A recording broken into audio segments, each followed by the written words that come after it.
This podcast is part of the Big Heads Media Podcast Network. Go to bigheadsmedia.com for more great podcasts. And now, on with the show.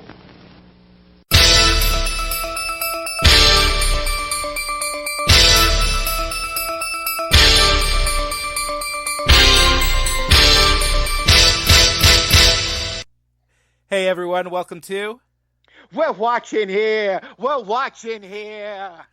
This is Opinionated Movie Talk with Chris and Perry. My name is Chris Williams. With me as always, he is the Gary Oldman to my Bill Nye, Perry Seibert. All right. As long as it's not the Gary Oldman from The Professional, we're in. I can live with this. I'm good with this, yes. All right, yeah, it is, and it is the Bill Nye for me who is not from the movie we're going to discuss today, but Angry Bill Nye on Twitter, so, which has quickly become my favorite Bill Nye. You may have guessed, today we are talking about David Fincher's new film, Mank, which is available on Netflix. Before we do that, though, Perry, what have you been watching?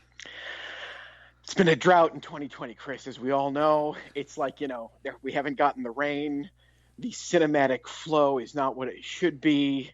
Things trickle out.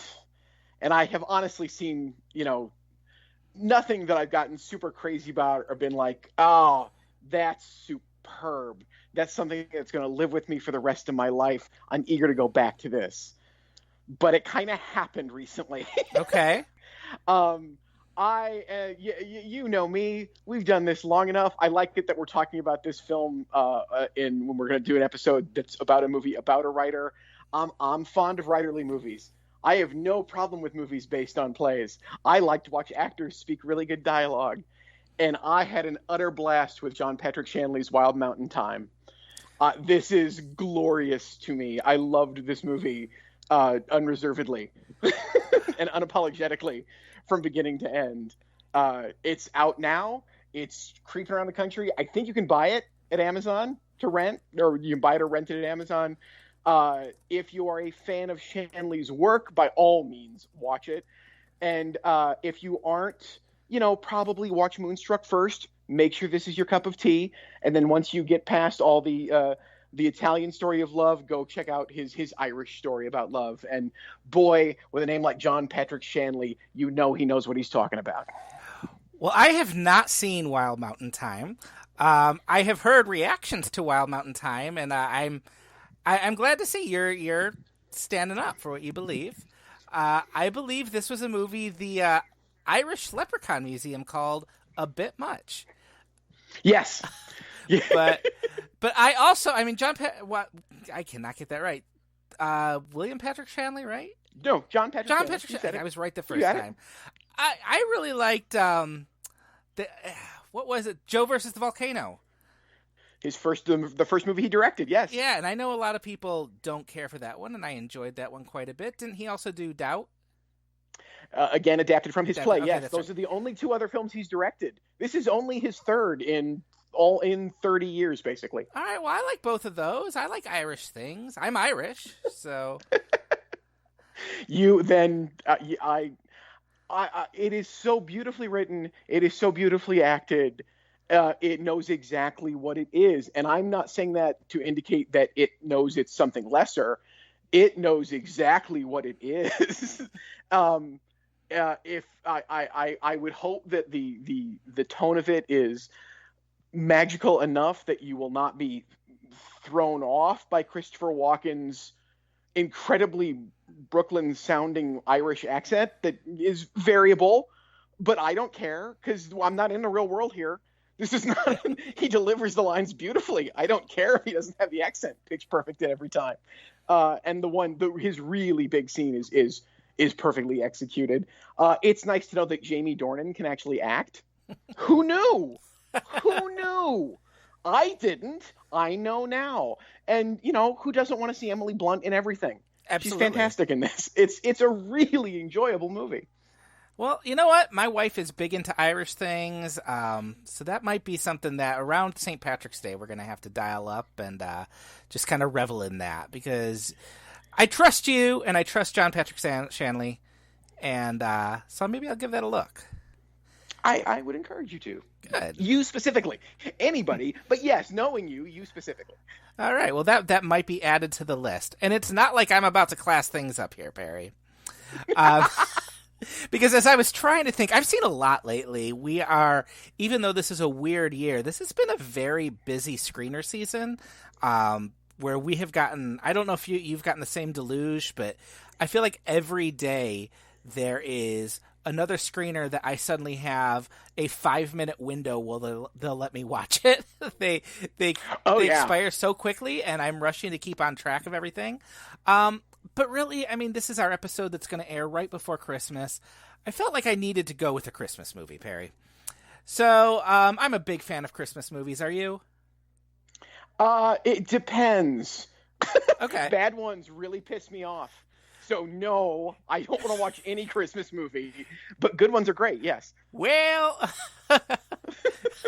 I saw this year's Christmas Offering. And it answered a question that I've wanted to see for a long time. There have been many actors who have played Santa Claus and have done it very well. We've had Ed Asner. We've had Richard Attenborough. But, I think the one person we've always wanted to see play Santa, a jolly old man who loves people from all over the world, is Mel Gibson. Of course. Of course. I saw Fat Man recently. This is a action movie that posits that Santa Claus has been funded by the U.S. government for years because him making toys somehow helps to spur people to buy around the holidays. And he's kind of grizzled, and he lives up north with his wife, and his elves make their toys still. But he's, kids are not believing, so he's falling on hard times, and the government is pressuring him to take a military contract. And about the same time that he's wrestling with this change and getting too old for all this Kringle stuff, he gives coal to the wrong boy, a spoiled rich kid who decides his only recourse is to hire a Santa-obsessed hitman played by Walton Goggins to kill Santa Claus. Perry, this is like Fox News made a Christmas movie. And the thing is, it depends how seriously the directors are taking this as to whether I like the movie or not. And I think there's enough going on in this. There's enough winks with the world building and the tone of this to make me think they get the joke. And as weird and bizarre, same thing, but as this movie gets, I kind of liked Fat Man. This is the movie or the character? Yes. Yes. I don't know if you remember a few years ago, Mel Gibson appeared on Jimmy Kimmel's show and did a trailer for a gritty reboot of Colonel Sanders. Okay. And this is basically that type of idea taken to 2 hours. It's basically a goof on this whole idea of these dark, gritty reboots of things that should not be dark and gritty. I would argue Santa should not be a thing that is dark and gritty.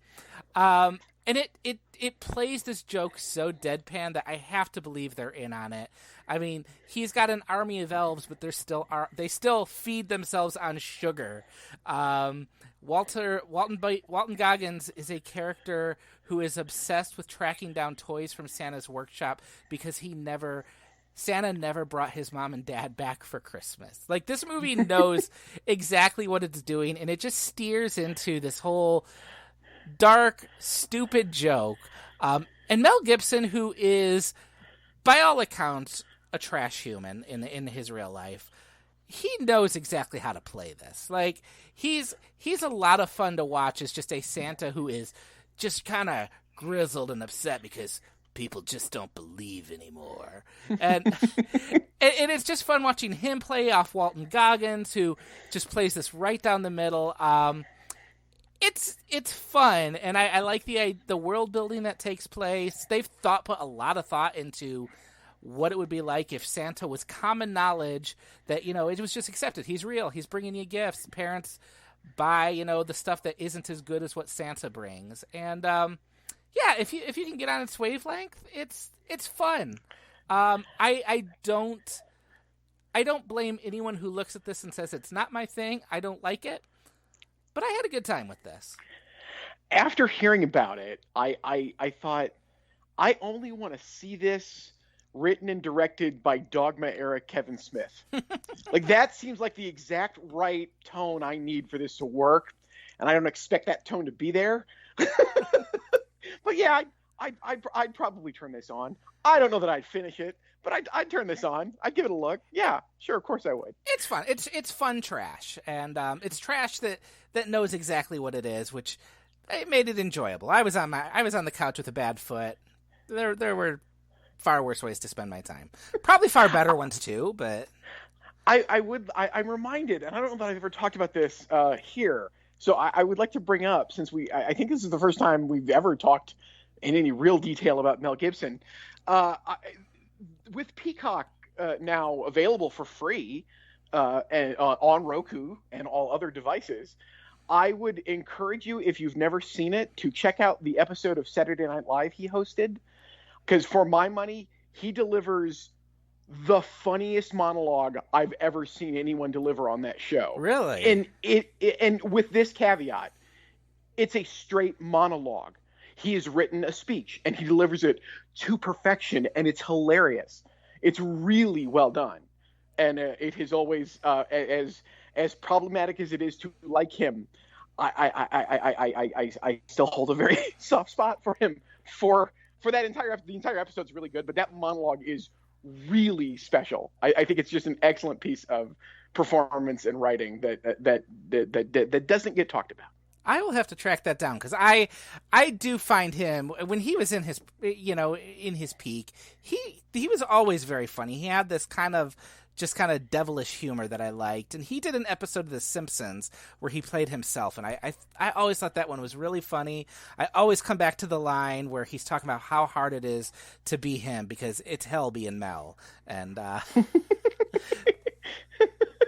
You will love this monologue. I will check that out. Please do so. Well, we're going to move from one Christmas movie to the next with that Yuletide classic that just hit Netflix, Mank. This is David Fincher's latest movie. David Fincher is someone we've talked about a lot on here, Perry. We've done full episodes about two of his movies. Seven and Fight Club, we've both dedicated full episodes to. I talked about him in our Aaron Sorkin episode. I had just rewatched Social Network. So this seemed like a natural one for us to do, because we both really like Fincher's work. A movie about the making of Citizen Kane sounded kind of right up our alley. Perry, why don't you kick off? Were you excited about Mank, and what did you think of it? Like, what was your impression? I was very intrigued by Mank. I was excited because it's David Fincher. I wasn't more excited than I would have been by any other David Fincher project.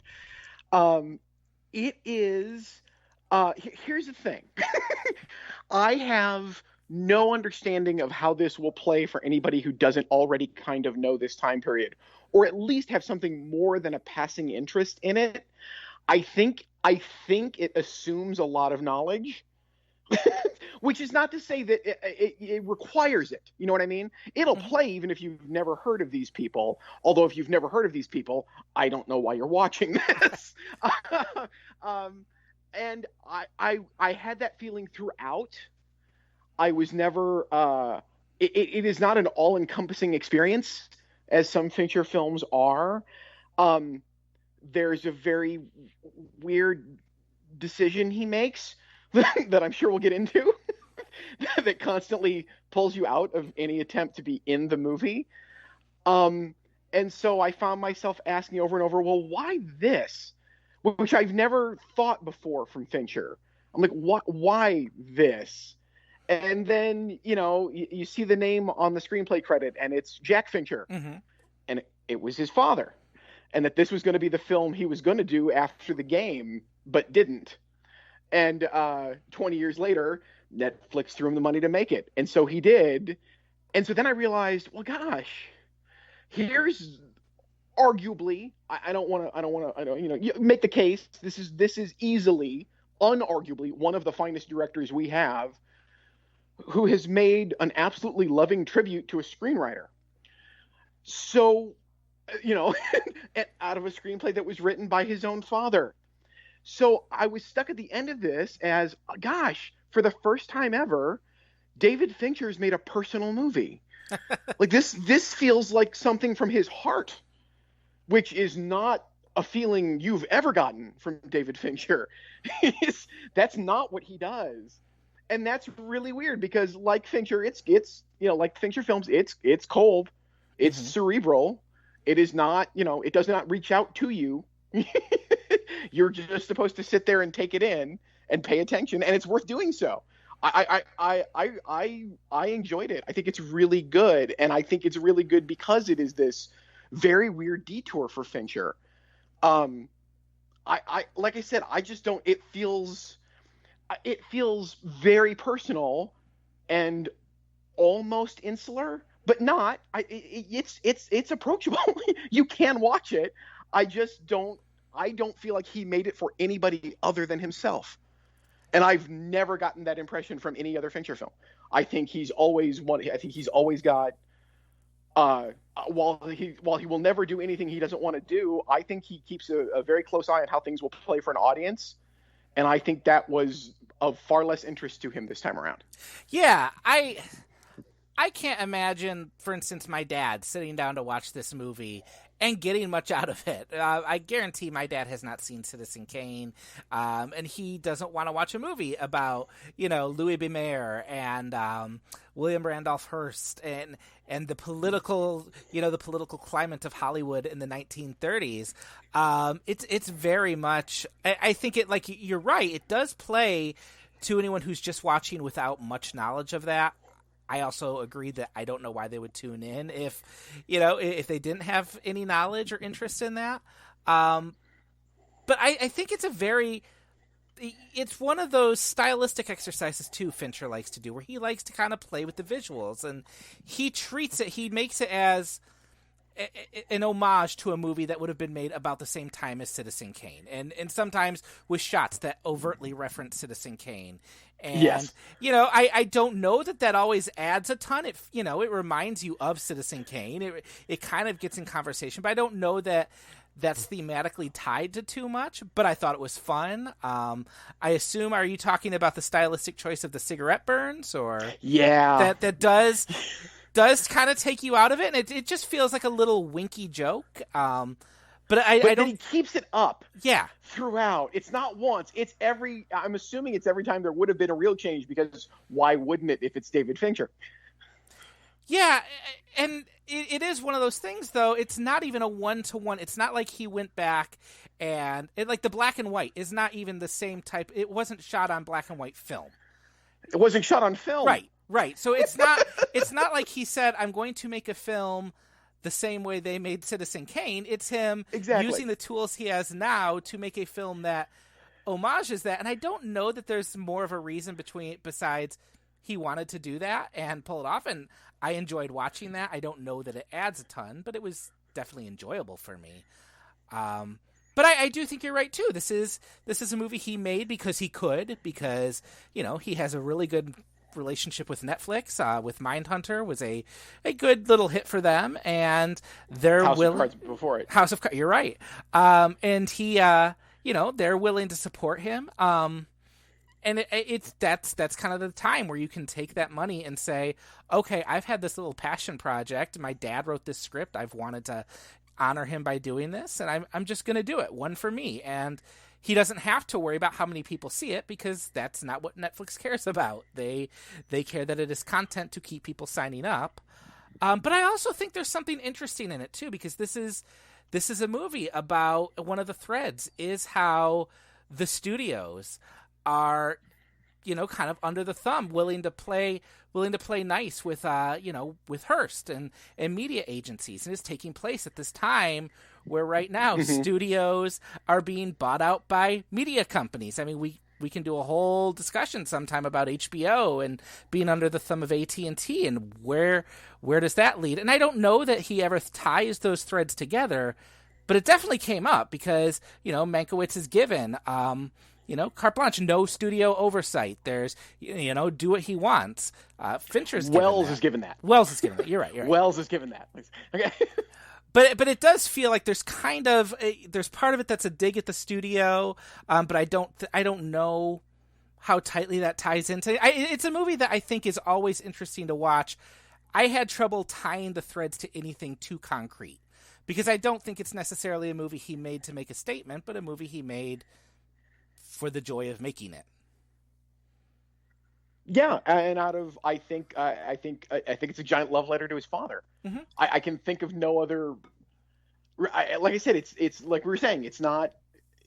It doesn't come out and get. It's not a crowd pleaser. Not that it's bad in any way.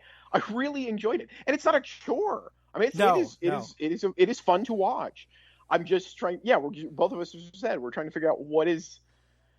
I don't know who sees this who doesn't already know how they feel about this. And if you don't, okay, great. Maybe it'll get you to read on. If you don't know, if all you know about Marion Davies is that she was William Randolph Hearst's longtime lover and associate, then yes, you'll learn some things that everybody should know. But once you dig one layer deeper than that, and if you're a film buff, you do, you kind of know this already, which is not to say it isn't a pleasure to watch. Amanda Seyfried is really good. Yes, she as is. Marion Davies, and she's good in the way that Marion Davies was good. If you've never seen the early Marion Davies stuff before she was Hearst's girlfriend, she's very good comedic actress. She's very good on screen, and Seyfried has that here. It's a pleasure to watch. The script is funny. There's lots of really good comedy in the movie. There's lots of really good writing, and like you were saying, it does draw really interesting parallels to right now, both studio politics and politics in general. And I'm curious how much David rewrote his father, who's passed away almost 20 years. All these years later, in order to give it a little goose for right now. I saw a quote recently from Fincher that said he talked about. At the interviewer asked him, or pointed out that he'd never taken a writing credit, and he said, "My mom was a writer. I watched what writers do. I can't do that. I know I can't do that. I have far too much respect for writers to say that I do that." And so, whether that's a lovely piece of false modesty from David Fincher, or the truth. Either way, it sounds like writers have been on his mind as of late. Well, it definitely too. Like I noticed the script, the dialogue is so sharp. It's very funny dialogue. Almost every word Gary Oldman gets to say is very funny. And I did have the thought. I'm like, if my dad wrote a script and I was making that, I don't know that my dad's script would have turned out that good. So I was wondering, what was there any help with this? Did he have a writer help polish it off? I don't really care because the end result is it's a good, clever screenplay. And I think it's also a very, it's the whole Citizen Kane of it all provides its structure, but this isn't necessarily a movie about Citizen Kane. That's not at all. That's the structure. And I've seen a lot of arguments about, this is just, Pauline Kael's Raising Cain. It's just that, and that's been debunked. I'm like, I don't think the movie really cares who wrote Citizen Kane. That's what you hang this story on. And the story is this, it's a very, very entertaining story about a man who goes, a talented journalist who goes to Hollywood, and he doesn't take it seriously at all. There's a great scene. It's one of my favorite scenes in the movie, is that opening scene where they're pitching the Paramount horror movie.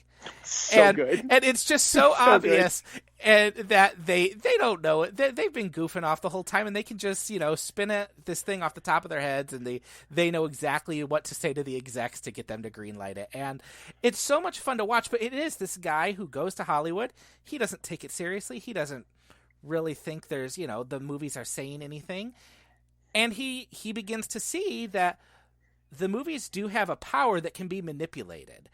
And he begins to watch as that, as the thumb is pressed down on studios and they become implicit in being able to kind of shape people's opinions and shape elections. And what is his response to that when he finally, it's the traditional, he grows a conscience. He takes revenge, through his screenplay. Yeah. And, that's a story that isn't original necessarily, but it's hell of a lot of fun to watch. I did sit there. I watched this just last weekend, and I sat there after watching it, and I was kind of wrestling with it. And I'm like, I don't think this really hits me too deeply. It doesn't, it's not saying a ton that I haven't seen done before. And does that bother me? And I think I came away with, no, it doesn't, because these surface pleasures are so much fun to watch. Yeah. Oldman is so much fun. I want to know how drunk he was when he made this movie, because it's very convincing. And Mank was a drunk of the highest order. Mank drank. That is well known. Yes. Yeah. Yes, he was. He's really good in this. Amanda Seyfried, but there's just a whole supporting cast. And I'm blanking as I bring up the supporting cast. But it's really, the people they get to bring to life, these figures who, if you followed Hollywood history, the name Irving Thalberg is going to ring a bell. Louis B. Mayer, David Selznick. It manages to make them people without making them, it's a caricature. It's a very fun cast to watch. Absolutely. It plays.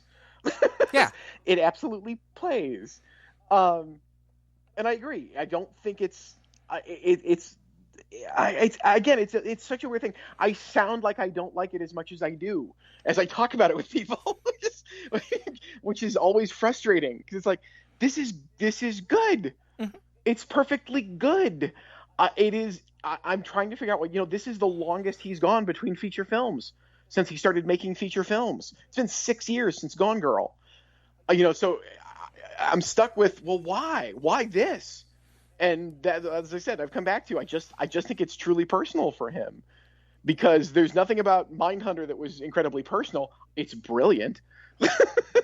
And the last two before this were both, adaptations of very popular novels, both of which I liked a great deal, both the books and the movies that he made out of them. And so it's interesting that, the last two seem so impersonal to be these adaptations, and then for him to take this script of his father's from a sheer auteurist standpoint, I find the film utterly fascinating, which makes it hard to recommend to someone who doesn't care and just wants to see a good movie.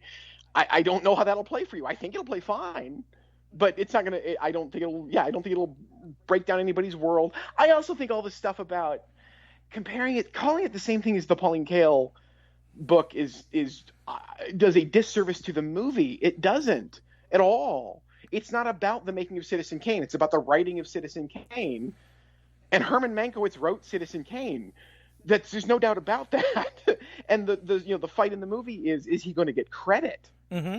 It's not about what he wrote is in the movie or not. It's about, is he going to get screen credit, which is a whole different thing. And so I find that to be utterly facile and lazy from some people who should know better about film history and about film criticism. It's like, that's not what this is about at all. This is not joining in on that fray, because like we said before, that fray is settled. Yeah. No one believes that Mankiewicz and only Mankiewicz wrote Citizen Kane. He didn't, but he sure gave him the blueprint. And it's a lot of Mank's words there, which is readily apparent if you are familiar with Mankiewicz's work. It's obviously Mankiewicz's work. It's also Wells's. That's why film is lovely. It's a collaborative medium. Well, and I think if anyone is familiar with Citizen Kane, David Fincher's probably familiar with Citizen Kane. I'm sure he has a lot in common with a perfectionist director. From everything I've read about Fincher, I don't think he this. This is the hook to put the story on. This is how he structures the story. But the meat of the story actually has to do with the things I see people complaining about, which is too much politics.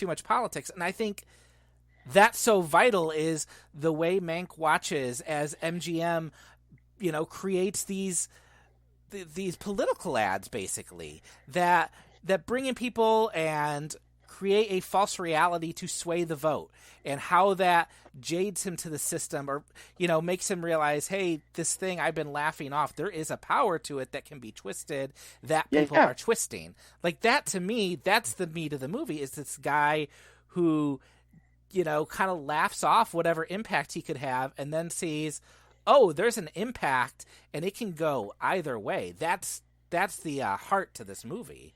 And that's what I found most fascinating. I thought the Citizen Kane is a perfectly fine narrative. It's to attach it to. I mean, Citizen Kane is a movie that has endless stories about it. It's worth discussing. It's a great movie. But this movie is about Citizen Kane just as an entry point. And, I think there's so much more there than the Citizen Kane stuff. Oh, absolutely. And, I think there's more there, but I also think it's, you know, there's more there that I don't think he quite ties to anything. This movie doesn't go super deep into those issues of politics and, you know, how Hollywood is the place where everyone sells their morals and integrity. That stuff is all there. It's been done before in different movies. And I think the thing I struggled with is when you look back at Fincher's career, you have a director who in 3 decades has made one of the most definitive movies of each of those decades, right? Between Seven, between Zodiac, and between Social Network. And I think it's impossible to see that there's a new David Fincher movie coming. It's not attached to a book or previous IP, and not attach those expectations to it. And that's, I think, where I got hung up, is especially having watched The Social Network less than a month ago, going, all right, this is next. This is a new decade. It's time for him to give us a new piece of greatness. And instead, he gives us a very good film. And I'm thankful to have a very good film that is on Netflix that I enjoyed watching, that is extremely entertaining, well acted. He's very playful with his direction. There are knowing winks to Citizen Kane that if you've seen the movie, you know what he's doing. If you've seen the movie once, you're going to get, you know, some of what he's doing. And he's playing it at that level a lot of times. It's not super deep cuts all the time when it comes to Citizen Kane. It's there on the surface, and then there's this other story in there that I think he's more interested in. And it's not super great, but it's not bad at all. It is one of the most enjoyable films I've seen this year. With the caveat that, yes, it's been such an odd year, yes. No, you know, I'm not even going to caveat that with this. This has been, I've had a great year of watching movies. So I think, I mean, I have a preliminary top 10 list, and this just misses that. There were a few I liked a little more, but this is a very entertaining movie. And it would, you know, it was in contention for that. Not because it's saying anything deep. I don't think that's always necessary. It's just extremely fun to watch. Yeah, even if you don't know this stuff, like we've been saying, you don't need to have seen Citizen Kane to enjoy this. Mm-hmm. Those references aren't going to help you understand the movie any better. They are just there because Fincher's figured out how to do them. And that's why they're there. And they work. They don't stop the movie or anything. They are these wonderful little throwaways. And it's. I agree with you. It's a good movie. It's nice to see that good movies are being made. Yeah, it is. That's what it is. It's a good movie. And I would suggest, if you have seen this movie and you haven't seen Citizen Kane, this is a perfect way for you to realize, oh, I should watch Citizen Kane, because I think there is still a contingent out there that thinks watching Citizen Kane is eating their vegetables. And that is a movie that still plays so well. I saw it. I've seen it about 3 years ago. It was the last time I saw it. And it plays, it feels very modern even today. So if this gets some people to flip over from Netflix to HBO Max and watch Citizen Kane, great. Because it is streaming on HBO Max. And indeed. So, do we have anything else to say about Mank? I think we covered it well. I think we had a lot in the Mank bank. So, okay. I'll avoid riffing on that rhyme. Okay. All right. And I am curious. Fincher has this habit with me where he will do a movie that I feel is sometimes just him kind of working something out of his system. And usually those are the movies I don't like as much, and I enjoyed this one quite a bit. But then he usually follows that up with something really that I like a lot. So, The Game is not a movie I care for much at all, but I think he got, that kind of straight-laced studio thriller out of him, and then kind of went and did the craziness of Fight Club right after that. I didn't really like Benjamin Button much at all, and then he did Social Network right after that. So, I have a feeling he's working some things out, and hopefully the next thing he does is something I like even more than this. And if I like it just as much as I like this, that's great too. Yeah, I'm curious what script will inspire him next. I'm curious if we know he isn't directing this stuff himself. He is not generating this stuff on his own. I am very glad he stayed away from. There was that thread for a bit where he was really serious about doing World War Z Part 2 with Brad Pitt, and I remember there were stories all over, and I was like, I don't want to see David Fincher wasted on World War Z Part 2. See, but for me, I see. Not that we need to relitigate the Fincher filmography, but for me, I love it when he does stuff like that. I like it when he plays with genre conventions. I love Panic Room. I wish more really good directors would make classic B films like that. I think Panic Room is really great, and I know I remember they saw there was a recent interview with Soderbergh somewhere and he and Fincher are they are friends, or they are certainly colleagues that are tight with each other, and they share a lot. They're different, but they share a lot. And I remember them asking him, "What's your favorite Fincher film?" And he said, "The one I keep going back to is Panic Room, because I don't know how he did that." And I kind of agree. And so I wouldn't mind World. I never saw the first World War Z. I would totally see a sequel that David Fincher directed. Okay. Well, first off, I will clarify. I do enjoy Panic Room quite a bit. That was one of the most fun experiences I've had watching a thriller.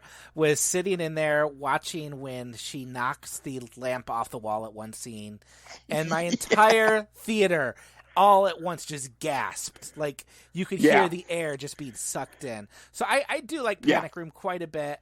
I also have seen World War Z, and I think that's the bigger influence is, I've seen World War Z, and we don't need more World War Z. But I will also say I've read the book World War Z, and there is enough of an interesting idea if someone wanted to do that right the way it was supposed to be done.